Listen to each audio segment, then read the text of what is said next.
Yes sir. अच्छा। Very good. तो पहले तो आपको बधाई। आपने बहुत बहुत धन्यवाद सर। आपने इंटरव्यू पहली बार देंगे या फिर? सर पहली बार ही होगा। Very nice. First time. We hope कि आपका पहली बार में ही सिलेक्शन हो जाए, क्योंकि कई सारी थैंक यू। ऐसी चीजें होती हैं। एक्चुअल में पहले मैं आपकी 2-3 मिनट लूंगा। तो मैं आपको बता दूं कि what we are going to do. सबसे पहले तो, are you comfortable in English and Hindi both? Hindi हाँ सर, वैसे समझ तो सकता हूँ लेकिन बोलने में हिंदी कंफर्टेबल है। Very nice. लेकिन मतलब हमें इतना प्रयत्न करना है कि what we speak in English also you should try to understand it. Yes sir, I can understand very well. Why? Because when we go into the panel, और जब वहां पे जाते हैं तो थोड़ा सा मान लो अगर कोई वो लैंग्वेज को बोल रहे हैं तो थोड़ा सा आप समझ सकते हैं, राइट? सर अगर वो इंग्लिश में बोले और मैं हिंदी में आंसर करूँ तो कोई दिक्कत नहीं है ना? मतलब लेकिन कोशिश कीजिएगा कि आप मतलब पहले जैसे हिंदी में बात कर लेंगे ना, तो अपने आप फिर वो समझ जाएंगे कि sir. Yes he belongs to Hindi medium, no problem. या फिर कई बार अपन पोलाइटली भी उनसे ये बात कर सकते हैं कि सर मैं जो है थोड़ा हिंदी में ज्यादा कंफर्टेबल हूँ, तो सर मैं क्या हिंदी में रेस्पॉन्ड कर सकता हूँ क्या? ठीक है सर। तो जो मैंने मतलब समझने में कोई इशू नहीं है सर। हाँ मतलब मैंने जिस अंदाज समझने में को। कोई issue नहीं है। अच्छा, समझने में कोई इश्यू नहीं है। ठीक है। तो जैसे मैं जिस अंदाज में बोला ना आपको, जिस अंदाज में मैंने बताया आपको कि भाई, यस सर। आपका नेटवर्क आ रहा है? हाँ सर, आ रहा है। हाँ, तो जिस अंदाज में मैंने आपको बताया ना कि यस, ऐसे अपन अपनी बातों को रख सकते हैं, तो वैसे ही जो है आप उस पॉइंट को बोलें कि सर मैं जो है थोड़ा सा इंग्लिश में कंफर्टेबल, हिंदी में कंफर्टेबल मैं ज्यादा रहूंगा आंसर देने में। तो सर अगर आप परमिट करें तो मैं इसमें आंसर कर सकता हूँ क्या? तो ये चीज, ठीक है सर। एक चीज ये।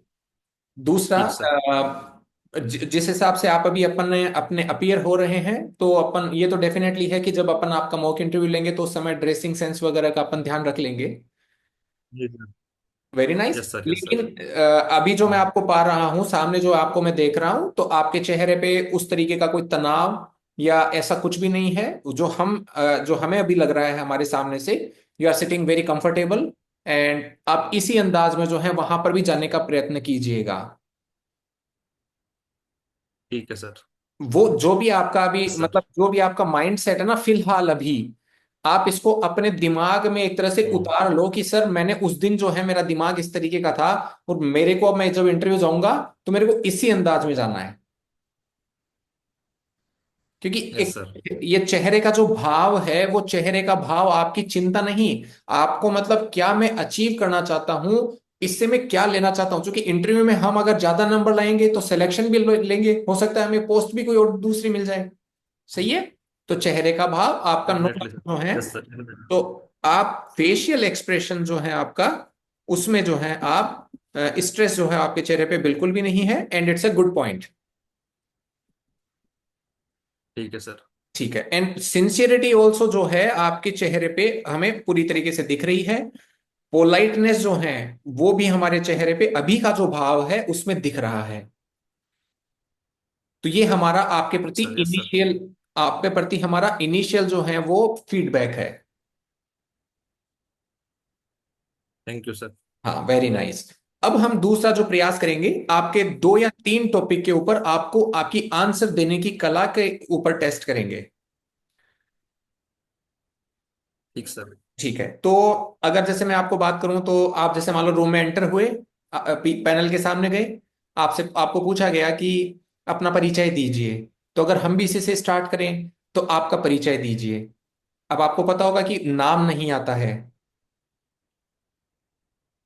जी। तो अब आप अपना परिचय सर दीजिए। स्टार्ट करूँ? जी। अब जैसे ही आपने बोला ना, तो हमने क्या किया, आपके 5-6 पॉइंट्स जो है वो नोट कर लिए। यस तो सर। आपने क्या किया, उसका हमारे सामने एक मतलब खाका पेश कर दिया कि यस सर, ये चीजें जो हैं आप हमारे से बात कर सकते हैं। राइट? तो ठीक अभी सर। मैं आपसे पूछूं, यस। तो जैसे वापस से सिंपल क्वेश्चन, कि 2015 से लेकर के अब तक आप 2025 हो गई, तो करीबन आपको 10 साल हो गए। और इस यस सर। एग्जाम को आपने जो है 2023 में जो है अटेम्प्ट करने की सोची होगी। तो इतना दिन सर पहले मतलब, भी दिया है। पहले भी दिया है? कौन सा अटेम्प्ट था? सर अटेम्प्ट मैंने 16 में भी दिया था। ओके। उसमें मेरा प्री क्वालिफाई नहीं हुआ था। श्योर। 18 में दिया था सर। हम्म। 18 में प्री क्वालिफाई हुआ था, मेंस में हाँ, अपियर नहीं हुआ था। अपीयर ही नहीं हो पाए थे। हाँ सर। जी। जी। और फिर 21 का एग्जाम नहीं दिया था। 21 का एग्जाम नहीं दिया था। ओके। और फिर अब जो है 23 का दिया है। 23 में जो है आपने इंटरव्यू के लिए क्वालिफाई किया है। ठीक है, वेरी गुड। तो अगर मैं आपसे पूछूं कि इसका रीजन क्या रहा होगा कि आप वहां पे काम कर रहे थे और आपने जो है एडमिनिस्ट्रेशन में जाने की सोची, क्योंकि प्रोडक्शन मैनेजर और आपकी जॉब उसकी प्रोफाइल में आप क्या फर्क देखते हैं?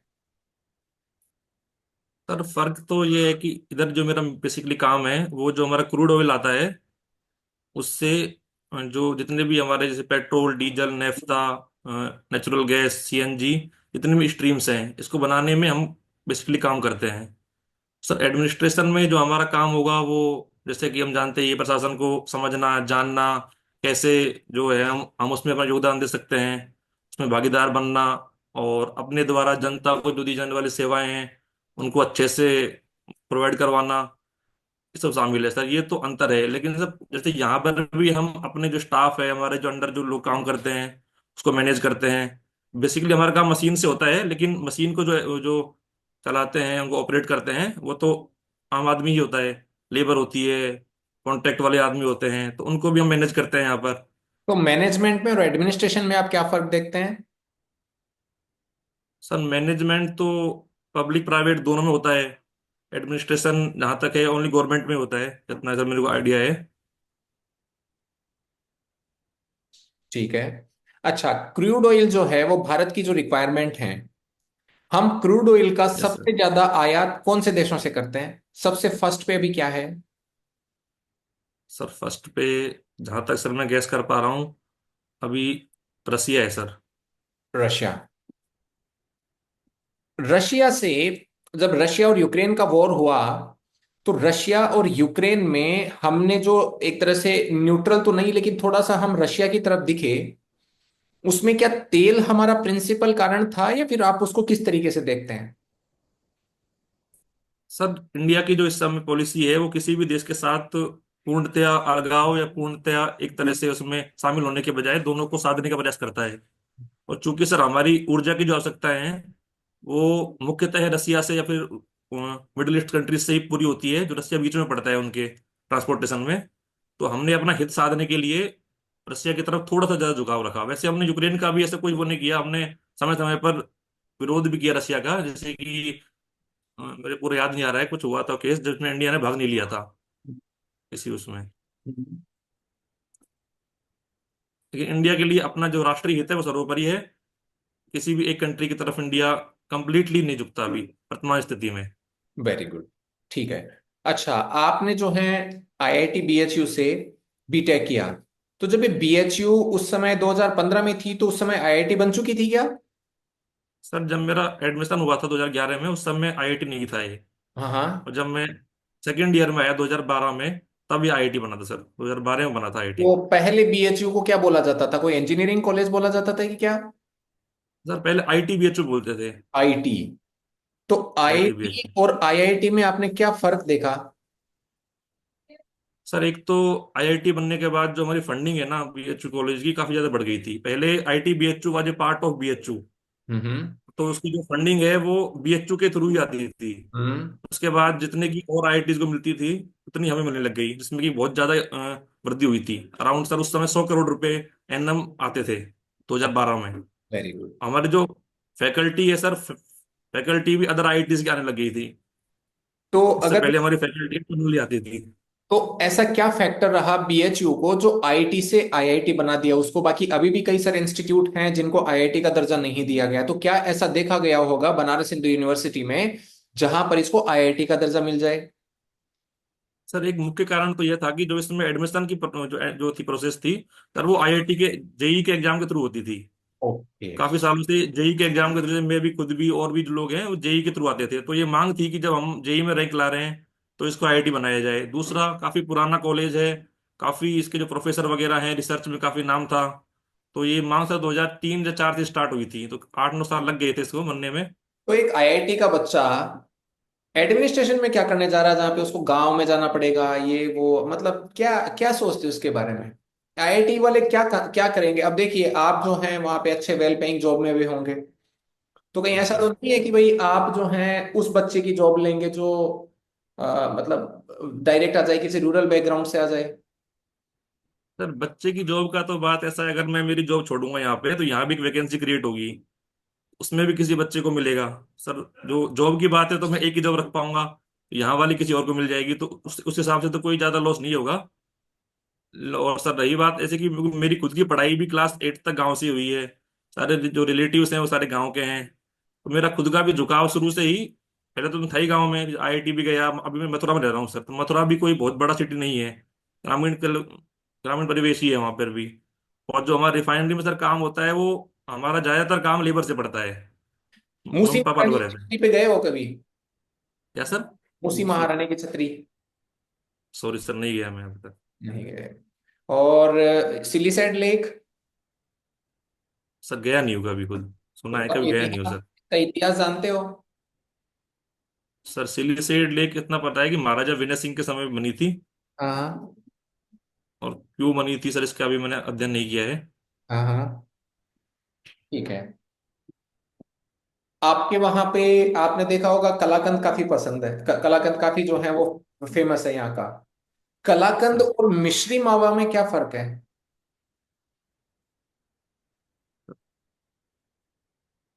सॉरी सर, नहीं पता मेरे को। कोई बात नहीं। अगर हम बात करें, चूंकि आप जैसे इंडियन ऑयल से बिलोंग करते हैं, बस सर। ऐसा क्यों है कि हरियाणा में तेल की कीमतें और राजस्थान में तेल की कीमतों में फर्क है, जबकि रिफाइनरी से सेम पेट्रोल आ रहा है या सेम जो है वो डिस्ट्रीब्यूशन नेटवर्क है? Yes sir. सर ऐसा है कि जो पेट्रोल है, पेट्रोलियम प्रोडक्ट्स हैं सर, उन पे जीएसटी लागू नहीं है, तो हम्म हर स्टेट अपना वेट लगाता है सर। हम्म राजस्थान का जो वेट है इस समय, उसका जो परसेंटेज है कम है एज कम्पेयर टू हरियाणा के। सर जो ज्यादा है, सॉरी, ज्यादा है राजस्थान का परसेंटेज, इसलिए यहाँ महंगा है और हरियाणा में सस्ता है सर। हम्म। अच्छा, आप क्या करना पसंद करते हैं जब अपना पास टाइम होता है? जैसे मान लो आप अभी, जॉब कितने से कितने समय की होती है? सर 8 से 5 होती है। 8 से 5। तो बाकी समय क्या करते हो? जैसे मान लो 5 बजे आए तो किसी चीज में अपने आप को इंडल्ज रखते हो? सर पिछले 3 साल से तो टाइम मिल नहीं पाता, क्योंकि मेरा छोटा बच्चा है। हम्म। तो उससे पहले सर मैं जैसे कि कभी कभी क्रिकेट खेलता था, कभी धार्मिक साहित्य थोड़ा बहुत पढ़ लेता था, शाम के टाइम में पूजा पाठ कर लिया भगवान का। धार्मिक साहित्य और ये जो हमारे जैसे चालीसा ये आते हैं, उनमें क्या फर्क है? सर चालीसा भी एक तरह से धार्मिक साहित्य ही है, वो हनुमान चालीसा है, तुलसीदास जी ने लिखी थी, तो उनका साहित्य हो गया। ये साहित्य का एक सर सब पार्ट है चालीसा वगैरह भी। बाकी आजकल बहुत से लोग अपने हिसाब से बना देते हैं, लेकिन उसको भी सर हम साहित्य ही मानेंगे, क्योंकि वो भी किसी लेखक ने लिखा है। तो उसका एक सब पार्ट टाइप है चालीसा सर, साहित्य का एक ब्रॉड थिंग है, और चालीसा एक उसका छोटा पार्ट है सर। तो आपकी कोई हॉबी है? कुछ खेलना देखना पसंद करते हैं? सर क्रिकेट देखना पसंद करता हूँ। क्रिकेट देखना पसंद करते हैं? आज आपको सर पता होगा भारत और पाकिस्तान का मैच है, जी सर। चैंपियंस ट्रॉफी चल रही है। यस सर, अब आज मैच है। आपके हिसाब से भारत और पाकिस्तान के मैचेस को न्यूट्रल वेन्यू पर क्यों खेला जा रहा है? सर न्यूट्रल वेन्यू का सन 2008 में जो मुंबई में अटैक हुआ था, उसके पीछे पाकिस्तान का हाथ, ऐसा कि भारत सरकार मानती है। पाकिस्तान ऑल उसको नहीं मानता है, लेकिन इंडियन गवर्नमेंट ऐसा मानती है कि उनका हाथ था। और जो उसका आप क्या मुख्य मानते हैं? मास्टरमाइंड था, सर हम भी ये मानते हैं कि पाकिस्तान का हाथ था, जो हमारी गवर्नमेंट मानती है वो हम मानते हैं। और सर उसमें जो उसका मुख्य मास्टरमाइंड था, हाफिज सईद, हम्म उसके प्रत्यर्पण के लिए भारत ने कई बार मांग की है, लेकिन पाकिस्तान न तो मानता है और न ही उसको प्रत्यर्पण करता है। हम्म। और सर इसके अलावा सन 2009 में श्रीलंका की जो क्रिकेट टीम थी, उस पर हमला हो गया था उधर पाकिस्तान में। तो भारतीय खिलाड़ियों की सुरक्षा के लिए ये भारतीय गवर्नमेंट ने डिसीजन लिया है कि हम अपनी टीम को वहां नहीं भेजेंगे। तो भारत और पाकिस्तान चूंकि क्रिकेट से तो बंधे हुए हैं, अगर देखा यस जाए तो सर। आज इंडिया और ऑस्ट्रेलिया का भी अगर लिंक देखे तो क्रिकेट का भी काफी लिंक आता है। यहाँ के यस सर। प्रधानमंत्री, यहाँ के प्रधानमंत्री जो हैं वहां पे गए, मैच देखा उन्होंने साथ में। तो भारत और पाकिस्तान को क्रिकेट अलग करने की बजाय क्रिकेट उन दोनों को जोड़े, इस दिशा में आपका क्या वक्तव्य है या क्या सोचते हैं? आप समझ रहे होंगे जो मैं क्वेश्चन पूछ रहा हूं। समझ मतलब गए सर, समझ गए। Cricket should be A bridge between India and Pakistan rather than separating the two countries. Yes sir. Sir actually separate तो नहीं कर रहा है, क्योंकि सन 1999 में जो कारगिल वार हुआ था, उसके बाद 3-4 साल तक केवल आईसीसी टूर्नामेंट में ही मैच हुए थे। सन 2004 में जो भारतीय प्रधानमंत्री वाजपेयी जी लाहौर गए थे, और वहां के जो मुशर्रफ जी थे उस समय के राष्ट्रपति, सन 2004, 5, 6 और 7 कंटिन्यू 4 साल अल्टरनेट ईयर, एक एक साल इंडिया में एक साल पाकिस्तान में मैच होते थे, पूरी सीरीज होती थी सर। और ये 4 साल तक चला था। इसके माध्यम से दोनों देशों के लोग भी जुड़े, आपस में मैच देखने के लिए वीजा भी देते थे। परंतु सन 2008 के हमले के बाद फिर परिस्थिति वैसी हो गई जैसे 99 के बाद हुई थी। सर उसके बाद सन 2012 में दोबारा एक सीरीज हुई थी इंडिया पाकिस्तान की। क्रिकेट में जो डे नाइट टेस्ट होता है, yes sir. Day night test में जो बॉल यूज करी जाती है उसका कलर कौन सा होता है? Sir pink ball. Pink ball और रेड बॉल, जैसे क्रिकेट जो है वो नॉर्मली रेड बॉल से खेला जाता है। So why sir we have chosen pink for a day night test? सब जहां तक मैं गैस कर पा रहा हूँ, जो दूध या रोशनी होती है उसमें विजिबिलिटी अच्छी रहे, इसलिए पिंक बॉल को यूज करते हैं सर। अच्छा, चूंकि आप साइंस के विद्यार्थी रहे हैं तो आ, मतलब अगर अपन बात करें तो इन चीजों का जो जवाब है ना, वो थोड़ा सा आप और शार्प देने की कोशिश करेंगे। अब आपको मैंने जो सवाल पूछे ना, उनका अंत होता है अभी फिलहाल। अब हम बात करेंगे आपके क्या खुद के पर्सनल जो हैं, आप हमसे क्या बात करना चाहते हैं, क्योंकि आपकी तैयारी के लिए ही वन ऑन वन सेशन रखा गया है। तो मैंने जैसे आपको बताया कि कुछ सारे क्वेश्चन आपके होंगे, तो आप हमसे वो वार्तालाप करें। सर एक तो क्या है, मेरी अभी तैयारी बिल्कुल भी इंटरव्यू के लिए स्टार्ट नहीं की है मैंने। हम्म। सर मैंने जुलाई के बाद पढ़ाई छोड़ी थी। हम्म। इस बार का प्री मैंने दिया तो है, हम्म। मुश्किल से 7 दिन पहले दिया है सर। हम्म। तो हैव यू गॉट इसलिए सेलेक्टेड? मेरा भी। Yes sir, yes sir. Sure. Hmm. तो सर मेरा ऐसा मानना है कि जब मैं तैयारी करूंगा, जैसे अभी इंटर हॉबी है, क्रिकेट है, आईयूसीएल है, इनके बारे में मैंने पढ़ाई से स्टार्ट भी नहीं किया अभी। अभी हम्म। मेरी बेटी हुई है दो हम्म। हफ्ते पहले, तो मैं इधर आया हूँ अलवर में। हम्म। मेरा विचार था कि प्री के बाद पढ़ूंगा, तो अभी हम्म। टाइम थोड़ा नहीं मिल पाया इस वजह से। हम्म। और बाकी सर एक मेरा ये क्वेश्चन है कि जैसे इतनी अच्छी सैलरी होने के बाद भी आप इधर क्यों आना चाहते हो? हम्म। इसका मेरे को कोई सूटेबल आंसर अभी लग नहीं रहा है। तो आप सीधा बता सकते हैं कि सर कभी कभी अपने को लगता है कि सर जब हम इस चीज के बारे में सोचते हैं तो सैलरी जो है वो सब कुछ नहीं है। प्रशासन में जो है, हम जिसके लिए काम करना चाहते हैं, जो वर्क एथिक्स मैं सोचता हूं कि मैं डेवलप कर सकता हूं एटलीस्ट मेरे डिपार्टमेंट में, मेरे ऑफिस में, सर उतना बड़ा कैनवास मेरे को वहां नहीं मिल सकता। ये तो है सर, हाँ। सैलरी जो है सर, हम वेल्थ क्रिएट करें, डेफिनेटली बहुत जरूरी है सैलरी भी, वेल्थ क्रिएट करना भी। लेकिन सर उस वेल्थ को यूटिलाइजेशन हम बेटर लॉ एंड ऑर्डर से कैसे करें? हम उतने वेल्दी लोगों के लिए कैसे एक फेवरेबल क्लाइमेट खड़ा कर पाए? सर ये काम प्रशासन कर सकता है, और इसलिए सर मन में है कि मैं प्रशासनिक जॉब में जाऊं। और सर एक सर ये वाला है कि तुमने 18 में प्री दिया था, फिर हाँ। मेंस में अपियर क्यों नहीं हुए थे? ये भी एक क्वेश्चन है। मैं मेंस में 18 में प्री पास हुआ था, मैं मेंस में अपियर नहीं हुआ था, मैंने दिया ही छोड़ दिया था एग्जाम। फिर हम्म। 21 में भी नहीं दिया था। हम्म। तो 4-5 साल बाद फिर 23 में एकदम से कैसे तो आप दोबारा कह सकते हैं अपियर हुए सर, एग्जाम के लिए? बिल्कुल आप ये कह सकते हैं कि सर मेरी जो कार्य की जो रिक्वायरमेंट थी, जो मेरे फैमिलीज के उस समय के जो रिक्वायरमेंट थी मेरी, सर उसकी वजह से मेरे समय नहीं मिल पाया। और मैं सर इस एग्जाम में चूंकि प्रिपरेशन में मेरी उतनी नहीं कर पाता था, इसलिए सर मैंने अपने आप को मतलब चूंकि मेरी तैयारी नहीं थी, इसलिए सर मैंने देना उचित नहीं समझा। सिंपल। आप ये कह सकते हैं सर देना यही इसलिए, कारण था मेन वैसे। यही कारण था। तो जब आप बात करें ना तो क्या होता है कि आपके चेहरे पे वो सारी चीजें अपने आप बोलती हैं, जो भी ट्रूथ होता है ना वो अपने आप बोलता है। हाँ सर, एक्चुअल कारण यही था सर जो आप बताया आपने, बिल्कुल। कि मैं टाइम नहीं निकाल पा रहा बिल्कुल। था। और सर एक आईओसीएल के बारे में कितना डीपली पढ़ना है? मतलब जैसे एक तो होता है कि वहाँ जो यूनिट्स हैं उनके बारे में पढ़ो, सबके बारे में एक एक देखो करके, क्या, एक फिर मोटा मोटा। जैसे मान लो कोई, या तो कोई मैकेनिकल इंजीनियर आ जाए, मान लो उनका किसी का हम्म। बैकग्राउंड हो, अब अपनी जो एप्लीकेशन है ना उस पे अपन ने हर मेंबर की जो प्रोफाइल है ना, उन्होंने क्या किया है कोई नहीं है। बारे, हैं? हाँ उसके बारे में जो अपन ने डिटेल, केमिकल में कोई नहीं होगा। हाँ तो अगर ऐसा कोई होगा तो पूछेगा नहीं, लेकिन नॉर्मली आपसे पूछा जा सकता है जैसे क्रूड ऑयल है, उस क्रूड ऑयल को जो है अपन नॉर्मल कंजम्पशन के लिए जो है इस्तेमाल करते हैं, तो उसकी शोधन की क्या प्रक्रिया है? रिफाइनरी जो है वो वो तो राजस्थान में जैसे एक है, तो क्यों नहीं आईयूसीएल ही जो है वो रिफाइनरी बना रहा है, हिंदुस्तान पेट्रोलियम ही क्यों बनाया? मतलब ऐसे वाले क्वेश्चन जो है सर, आपसे पूछे जा सकते हैं। ये क्वेश्चन कहाँ से प्रिपेयर करें? मेरे को तो आईओसी के बारे में कोई मैटर ही समझ में नहीं आ रहा। आपके एक तो आईयूसीएल का आपको बैकग्राउंड जानना है कि भाई क्या है आईयूसीएल, हो सकता है वहां से आपको पब्लिक सेक्टर यूनिट कंपनीज के बारे में पूछ लिया जाए कि भाई पीएसयूज के बारे में आपका क्या सोचना है ना? जैसे अभी जो है इंडिया की जो पेट्रोल जो रिटेल सेक्टर है, जिसमें अपन रिटेल में जो पेट्रोल सेल करते हैं, उसमें नायरा या उसमें रिलायंस जियो या फिर और अदर जो सीएनजी की जो कंपनीज हैं वो आ रही हैं, तो इसमें पूछा यस सर। जाता है। या आपसे ओवरसीज इन्वेस्टमेंट के बारे में पूछा जा सकता है कि आईयूसीएल ने जो है अपनी जो रिक्वायरमेंट को, एनर्जी सिक्योरिटी को हासिल करने के लिए और कहाँ कहाँ पर जो है वो मतलब निवेश किया है। बाकी इतना डीप इन्वेस्टमेंट नहीं में। जाएगा। अब चूंकि सर आप समझ गया। प्रोडक्ट मैनेजर है ना, तो प्रोडक्ट मैनेजर की प्रोफाइल जो है आपकी वो पता रहनी चाहिए। प्रोडक्शन मैनेजर, हाँ सर। हाँ एक सर बनारस और मथुरा, मेरे को दो ऐसे पॉइंट लग रहे हैं जहां से वो पूछ सकते हैं, क्योंकि दोनों ही रिलीजियस प्लेसेस हैं और दोनों ही काफी, इधर मोदी जी बिल्कुल से एमपी है, इधर मथुरा तो फेमस हो ही रहा है।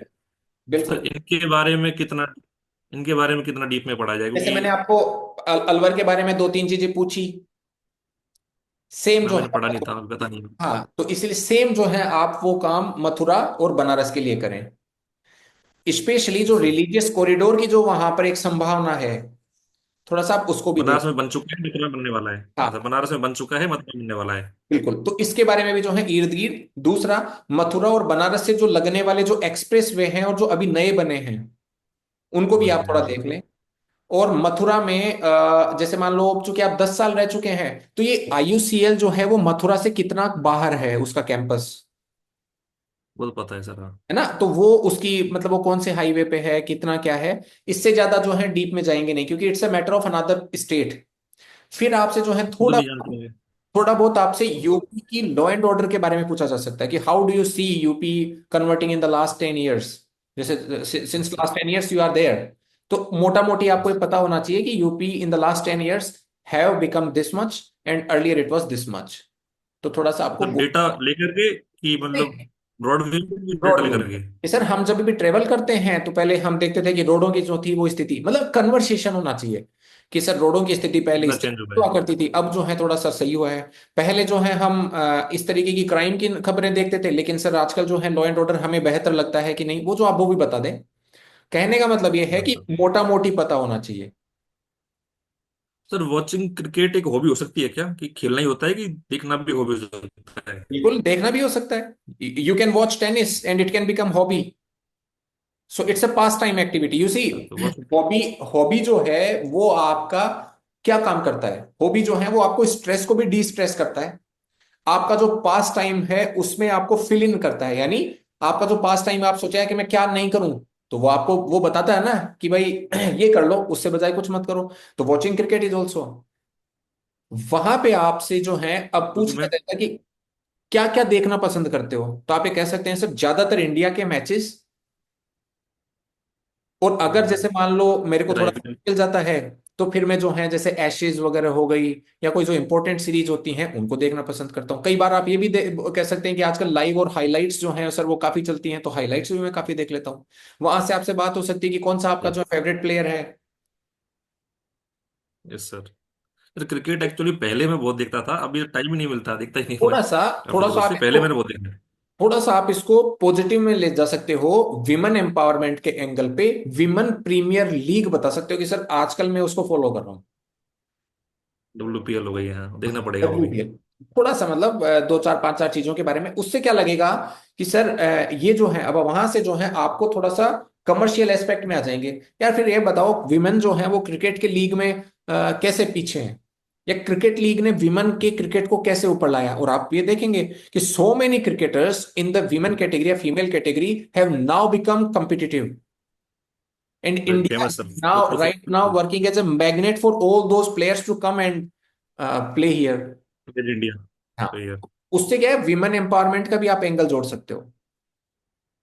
और सर एक ऑयल एंड गैस इंडस्ट्री से संबंधित जो प्रश्न है, उसके बारे में भी बहुत ज्यादा डीप में जाने की जरूरत तो शायद नहीं है मेरे को। और आप पोलाइटली जो है जो भी आपने अपने सेक्टर में काम किया है ना, बस उतना ही अच्छा हमारा जो जो भी काम किया है। बस जॉब प्रोफाइल से रिलेटेड, मतलब उनका यस सर। कहें जो अब जैसे मान लो अगर मैं भी आपसे पूछूं तो मेरा क्या टारगेट रहेगा कि भैया आप जो काम कर रहे हो वो चीज आपको आती है कि नहीं आती। सही बात है सर। ये वाली बात है। सो मतलब we will not expand our horizon but what we are doing there, हमें वो जो है अच्छे तरीके से आना चाहिए। जैसे मान लो आपके सर जब फाइल इंट्रो दूं तो जो हैं। जब इंट्रो देता हूं मैं, तो जो मेरी करंट यूनिट है उसके बारे में बताऊं कि छोड़ दूं? बता जो सकते प्रोडक्शन हो, वेरी मैनेजर गुड, है। बताइए बताइए आराम से बताइए, क्योंकि आप जो अभी करंट एथेनॉल के बारे में है। हम्म अभी एथेनॉल के बारे में है मेरी यूनिट, तो हाँ, ethanol is a hot topic in hmm present hmm situation. मेरे हम्म। को लगता है कि उसके बारे में क्वेश्चन पूछ सकते हैं फिर वो। वो ये भी पूछ सकते हैं कि एथेनॉल जो है वो और कौन कौन सी चीजों में यूज होता है। हाँ, कहाँ बन रहा है, कैसे बनता है, कौन सी कंट्री का हाईएस्ट है। या भी ये भी पूछा जा सकता है what is the difference between ethanol and methanol, why methanol is actually मतलब dangerous while ethanol is good dangerous होता है।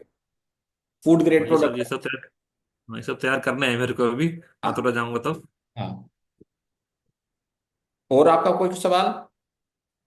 बस सर इतना ही क्वेश्चन है मेरे तो। मेरा तो ये है सर, इंटरव्यू की डेट डेट अगर अभी आएगी बाद में आएगी, देखना आराम अभी से। इसका कुछ भी नहीं कह सकते, आइडिया है सर। अभी इसका कुछ भी नहीं कह सकते लेकिन मेरे को तो आप पहले हैं। मेरे को लगता था पहले पर्सनली कि ये मेन से पहले निकाल देंगे, लेकिन अभी लगता नहीं है कि हो जाएगा उससे पहले। अब वो जो भी है, तो अपने को क्या करना है कि अपना माइंड जो है ना, you should start living a life where you should feel कि yes I am sitting in the interview. अब इंटरव्यू चाहे कभी भी हो, मेरे को समय मिल रहा है अपनी पर्सनैलिटी को और अच्छा निखारने में।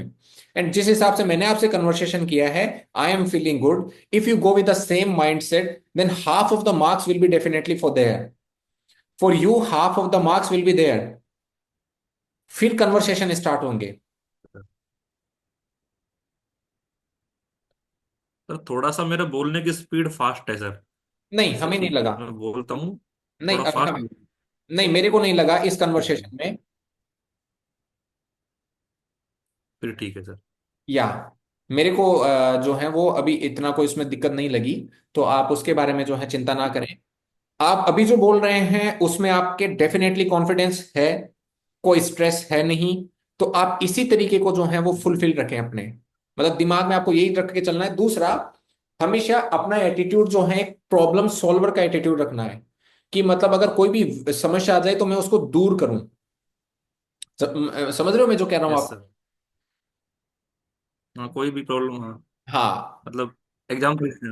अभी से लेकर के जैसे मान लो करंट अफेयर्स के टॉपिक्स आपको पूरी तरीके से ध्यान होने चाहिए।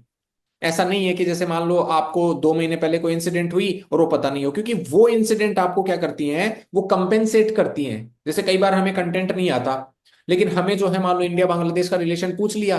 अब इंडिया बांग्लादेश के रिलेशन में आज क्या चल रहा है वो हमें उस दिन तो रिलेवेंट रहेगा ना। तो सही इसलिए बात है बोल सर। जाना भाई 8 से 5 आपका जॉब है and after 5 I don't think actually आपको जो है काम करने की जरूरत रहती होगी।